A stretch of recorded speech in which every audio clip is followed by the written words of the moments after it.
Okay, seriously, people. The story you sent us this time, it is absolutely certifiably bonkers. We are diving deep, deep, deep into this Reddit gem. Oh, yeah. And let me just say, wow, modern dating, am I right? We've got like grand gestures gone wrong, plot twists galore, and a social media meltdown you won't believe. You wanted the rundown on this viral saga, and, well, we've waded through it all. Brace yourselves. This one's got more hairpin turns than, I don't know, Lombard Street. Huh, exactly. Okay, so the source, this Reddit post, it's from a 25-year-old woman. We'll just call her an OOP, original poster. You know the drill. Standard procedure. She's talking about her 4-month relationship with this guy, Lawrence, also 25. Settle in, folks, because this is something else. Right. The original post you shared, it kicked off back in like March 2016. OOP was basically trying to process some pretty extreme weirdness that had just gone down. Okay, let's get into it. So OOP and Lawrence, dating 4 months. Things seem pretty good, you know? Yeah. Normal early relationship vibes. Then, bam. Plot twist number 1. Here we go. Lawrence announces he has to move for work. Big promotion, project manager gig, way across the country. Now, OOP has this rule. A very important rule. A hard boundary.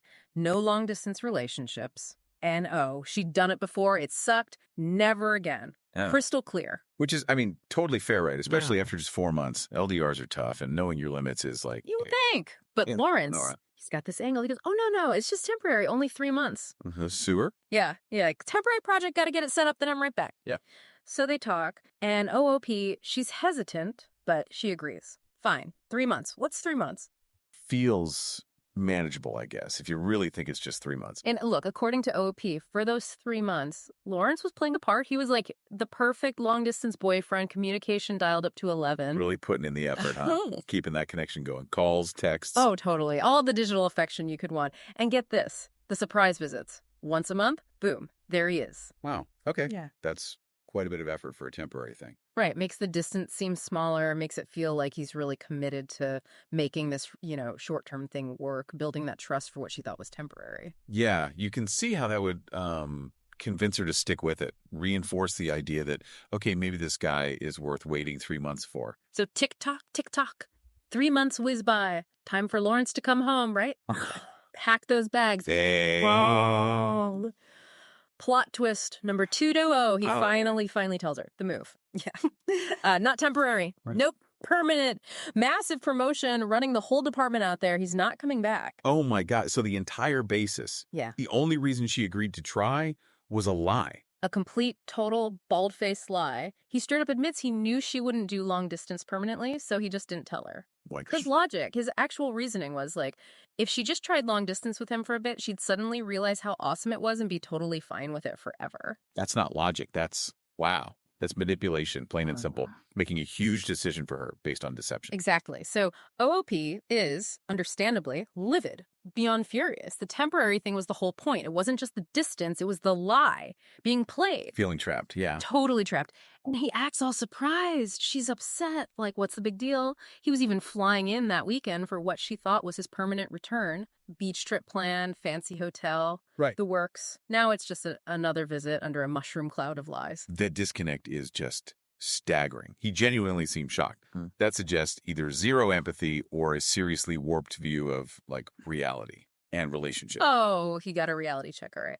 So OOP, fueled by pure rage, does what the top Reddit comment suggested. You got to hear this breakup text. Oh, this is going to be good. She sends, Lawrence, you were right. I really do love long-distance relationships. Would you like to know why? Because it makes it so much easier to weed out liars and never have to speak with them again. Oof. Savage, but, like, perfectly targeted. Right. Boom. Text mic drop. And she decides, screw the fancy weekend. She's taking her best friend to the beach instead. Good riddance, Lawrence. Smart move. Seriously. Cut the cord, hit the beach, cleanse the palate. Good for her for sticking to her guns after all that manipulation. Absolutely. But wait, it gets worse. Or, well, crazier anyway. How can it possibly get crazier? 3 days later, OOP posts an update. She says she's literally shaking. So, okay, she broke up with him, told him exactly why he was garbage. He tried the whole sad sack, please take me back routine. Standard. She holds firm. But then, the very next day, Uh-oh. Lawrence is Facebook official with someone else. Get out! The next day! The next day, the sheer audacity. And then OP does a little Facebook stalking, as you do. Naturally. And suddenly, months, plural, months of posts with this new girl magically appear on his profile. Posts he had clearly hidden from OP the entire time. Wait. Hidden. So he was dating this other person while he was dating OP Yeah. for months. Looks like it.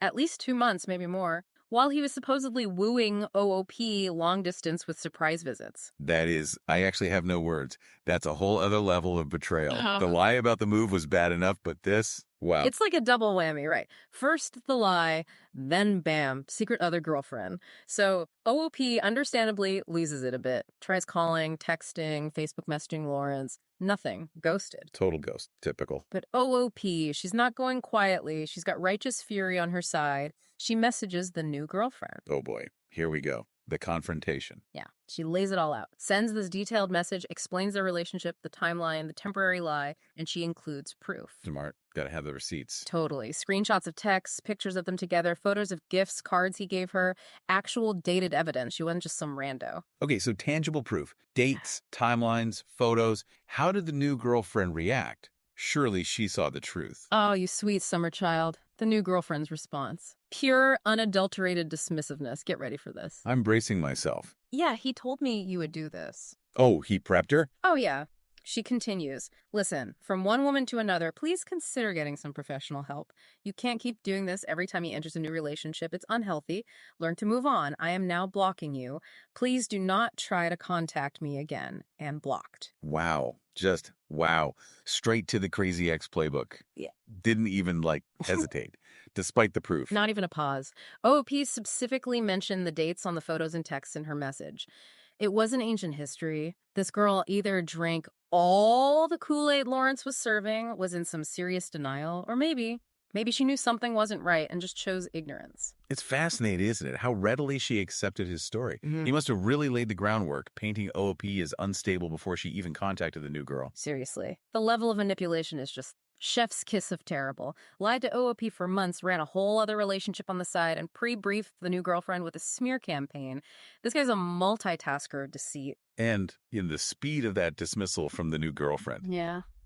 it makes you wonder, how solid did her relationship feel if she shut down evidence that quickly? Maybe she suspected something wasn't quite right from the start. Who knows? But that's where it leaves OOP. Shocked, angry, probably feeling a bit silly, but hey, at least she's got that beach trip with her friend lined up. Yeah. Which sounds absolutely necessary after all that. Absolutely. Talk about needing to decompress, and it really highlights that whole Crazy Ex narrative, doesn't it?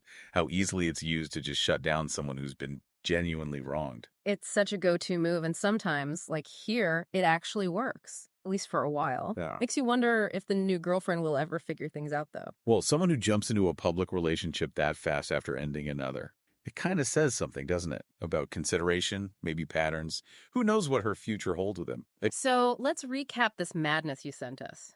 Guy lies about a move being temporary to trick girlfriend into long distance. She finds out, dumps him via epic text. The next day, he's Facebook official with a secret girlfriend he's had for months, hiding the evidence. Original girlfriend tries to warn new girlfriend with proof, gets called crazy and blocked. You literally cannot make this stuff up. It's just a masterclass in modern dating disasters, amplified by social media. Really underscores why honesty, actual honesty, matters. Seriously, if this deep dive hasn't made you side-eye a few relationship stories online, I don't know what will. What a ride. Indeed. It definitely leaves you thinking, how long can someone really maintain that kind of double life? You have to figure, if someone's that dishonest in one area, it probably bleeds into others, right? Ooh, good point. Definitely something to chew on. Well, thanks for bringing this absolutely wild journey to us. Until the next deep dive, keep questioning everything and stay curious.